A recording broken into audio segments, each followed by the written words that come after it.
Ladies and gentlemen, welcome to Talk Spicy. I'm Coach Gene Clemens. Thank you for joining me wherever you are joining me. Rate the show, comment, agree, disagree, but whatever you do, keep it spicy. 5-star ratings are appreciated. If you're joining me on the YouTube channel, you know what to do. Like and subscribe. We are trying to get to that next level for us, and we appreciate everything that you do in order to help us get there. So we have the fallout from the Michigan, Wisconsin kerfuffle, if you will. Michigan's head coach, Juwan Howard, is going to be suspended for 5 games. He's going to be suspended for 5 games. That's the rest of the regular season. And I would just say that I'm not here to argue whether or not or for how long he should have been suspended. That's not my place. I do believe that he should have been suspended. I don't understand why anyone would believe that he shouldn't be suspended. At the end of the day, as coaches, we set the example for others to follow. So if our example is one of not being able to keep our control, keep our composure when things are hostile, then how can I, as a coach, expect my players to do so? That's something I've had to learn over the years because I am a fight or flight kind of guy, and my meter tends to sway towards fight. I'm not perfect. So there's been times where I've had conversations that have escalated not to the level of physicality, but way past where it should be because I have been in a place of authority. So I understand that. I understand how that works. I understand that it's not always a situation that we make the best decision. But we have to know when it's time to put the governor on, when it's time for the governor to kick in. How long do we have to wait before something in our head, something in our heart says, calm it down? When there's something in our head, something in our heart says, okay, that's as far as you need to go with it. Nothing good is going to come from this point. So I agree that Juwan Howard should have been suspended. I don't think he should have been fired like some people believe, but I definitely think that he should have been suspended. How could you not? He's the leader of the program. So when the program goes left, the leader has to be the one to take responsibility for it. And he did. Came out, said his actions were not what he wanted it to be, accepted all of the things that came with that backlash. He accepted it. My issue primarily is with Greg Gard. I'm trying to figure out how it is you, as a coach, can arbitrarily decide that you are going to step in front of another grown man, impede their progress when they're not trying to stop and talk to you. You're then going to point your finger at him, point your finger in his chest, and essentially try to reprimand him or act as if you get the right to tell that other grown man what they should or should not do, how active they should or should not be. And then you're surprised when things escalate.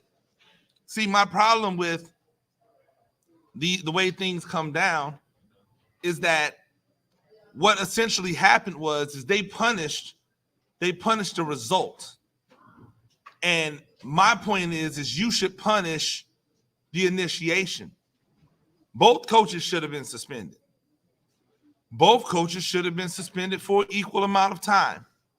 If for no other reason than they are the ones that started it. Mainly the head coach of Wisconsin, Greg Gard, who started it all by stepping in front of Juwan Howard and putting his hands on the man in the first place. Had that not happened, none of the other stuff happens. If he had been able to control himself, none of the other stuff would have happened. And so he should have been suspended. For him to just get fined, for him to not have to come out and apologize, for it to make it seem as if Juwan Howard was the only guilty party in this because he has to atone for his actions. The only difference between what Greg Gard did and what Juwan Howard did is that Juwan Howard took the escalation to a physical standpoint. And ladies and gentlemen, I hate to break the news to you, but the level of punishment should not be based off of whether or not you hit somebody. It should be based off of whether you were wrong or right. And in this case, both people were wrong. So both people should have been reprimanded with games missed.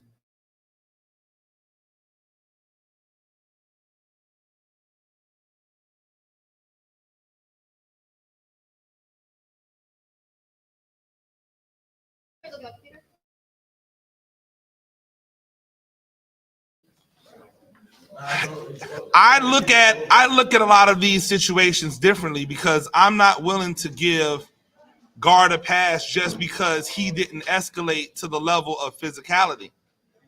I would like to argue that even if there were no punches thrown, that both coaches should have still been suspended.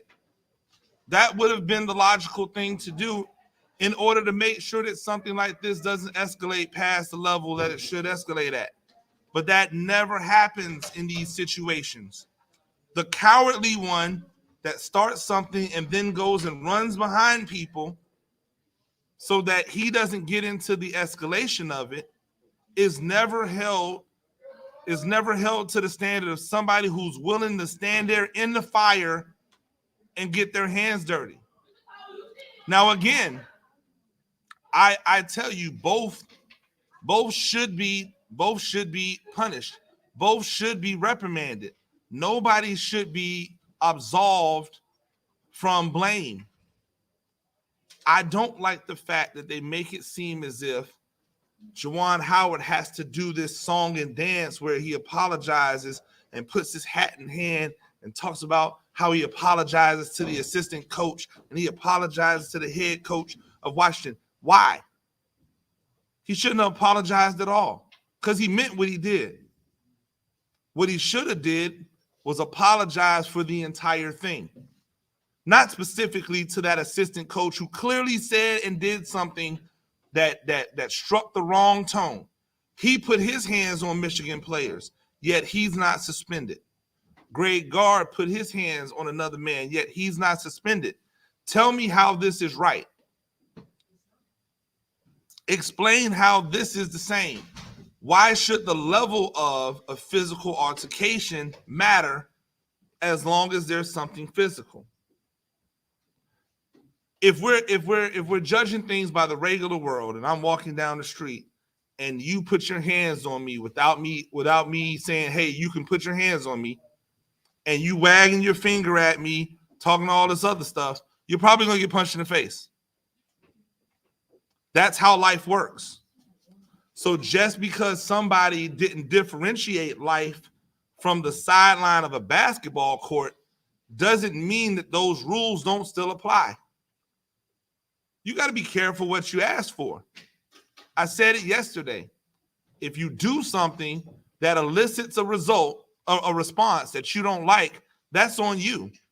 Because Greg Gard never had to step in front of Juwan Howard.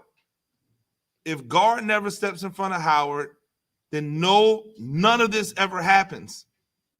So how does he get to skate with a fine? This is $1 million coach that gets to skate with a fine.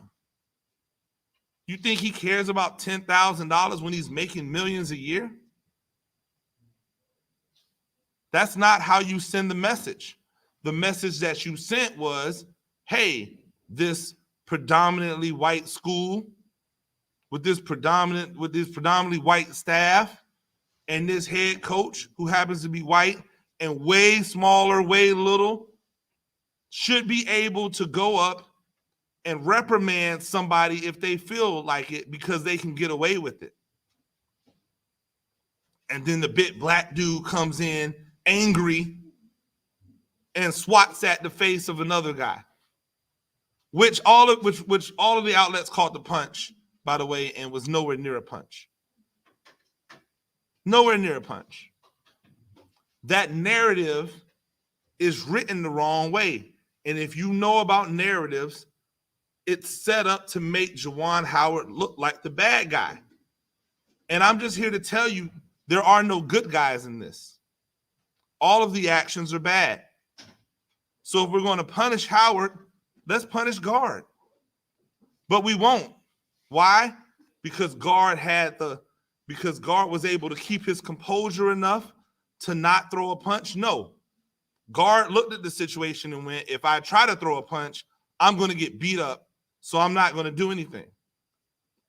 Greg Guard has probably never been in a fight with a real basketball player in his entire life. Why? Because he would get beat up. That's why. There's levels to this thing. Juwan Howard's here. Greg Guard is somewhere on the ground. I'm sorry. That's how it works when it comes to basketball. Now, when it comes to coaching, they could be on equal levels. Greg Guard might be a better coach. I'm not here to say yeah or no or that. But when it comes to, hey, I'm not going to get physical with that person because I'm afraid of the outcome, that's Greg Guard.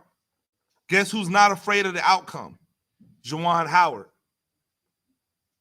Guess who's not here that's going to let you talk to them any old kind of way? Juwan Howard. We've got to know what we're dealing with here. So when both people are wrong, let's punish both people. It's really simple.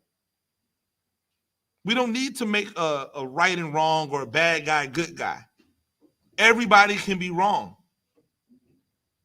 And everybody can suffer consequences.